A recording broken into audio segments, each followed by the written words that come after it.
Պարզվում է կարգալույց հոգևորական Ստեփան Ասատրյանը միակն է, որի ձեռքից Փաշինյանը պատրաստ է հաղորդություն ընդունել ու որի համայնքին պատրաստ է միանալ։ Վրաստանից ուղիղ խորհրդարան ժամանած Նիկոլ Փաշինյանն ազգային ժողովի ամբիոնից հայտարարել է, որ Հովանավանքն այն տեղն է, որտեղ կարելի է ապրել հոգևոր կյանքով։ Նրա խոսքով առաքելական եկեղեցին իր սրբությունն է, իսկ սրբության հետ չի կարող կոնֆլիկտ ունենալ։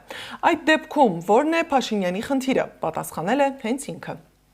Նա ոնց կարա որևէ քահանայի կարգալույծ անի,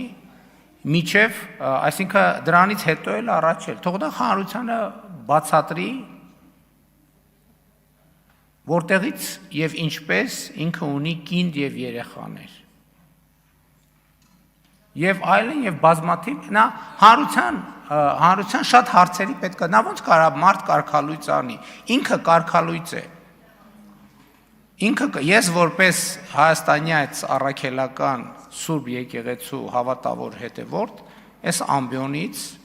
հայտարարում եմ, որ Կտրիչ Ներսիսյանը վաղուց կարգալույծ է, ինքը հոգևոր դասի մեջ չի, ինքը ընդամենը մարդ է, որը բռնազավթել է մայրաթոռը մի խումբ իր նման կարգալույծ խմբակի հետ, եւ մենք որպես հանրություն իրավունք այդ բանն էլ, որ ասում են եկեղեցի կառավարություն կոնֆլիկտը, մենք ոնց կարանք մեր եկեղեցու հետ կոնֆլիկտ ունենանք։ Ես ասում եմ, հայաստանյան առաքելական եկեղեցին իմ սրբությունն է, ես իմ սրբության հետ ոնց կարամ կոնֆլիկտ ունենամ։ Մենք կոնֆլիկտ ունենք հայաստանյան առաքելական Սուրբ եկեղեցին պղծողների հետ։ Նրա ուխտը ոտնահարողների հետ եւ